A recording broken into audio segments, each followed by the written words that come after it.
Se ne morem verjeti, kršen duš, da ne, da bo še naprej tako trmast. A torej nimaš več rad očka pa mame, pa svoje pižame, pa sestre in detka pa babice. Kako so telički srčkani. Mu, mu, mu. Po materi si se vrgal po njeni familiji, v kateri so sami bebci in idioti. Naslednjo noč se je premikala cela hiša. Zbudila sem se, skočila iz postelje na sredo sobe in spet zavpila: potres! Nehaj, ne spravljaj mame v jok, ne spravljaj očeta v bes, nehaj, da ne bosta babica in dedek zardevala od sramu.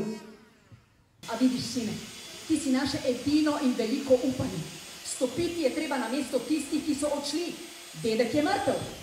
Žak, dedek je mrtev. Dedek je mrtev. Žak, dedek je mrtev. Žak, dedek je mrtev. Žak, dedek je mrtev.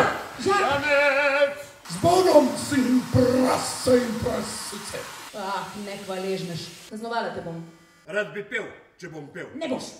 In da mi vrneš zračno puško! Seveda, očka, nisi slišal. Zaupaj vendar svojemu sinu. Jacqueline.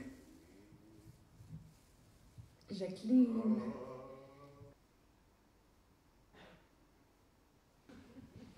Nima smisla, ne bo se dal. In tudi ti nisi nobena abrakadra.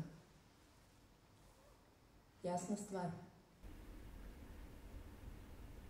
To je preveč. To presega meje. To gre čez rob. Ne boš dovolil, da se norčujejo iz tvoje hčere, žene in iz samega tebe. Ja, zvlekli so nas v pasti, zdaj dice pokajo iz nas. Maram krompir špeho. Glejte, konje imam, žrebce in kobile, nič drugega, a jih marate? Rad imam krompir špeho. Še enkrat povej.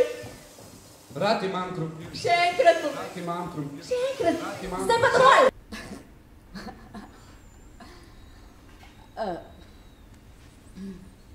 Samo kupček pepela je. Ni ga več. Ja, govoriti postane čisto enostavno. Sploh ni več treba.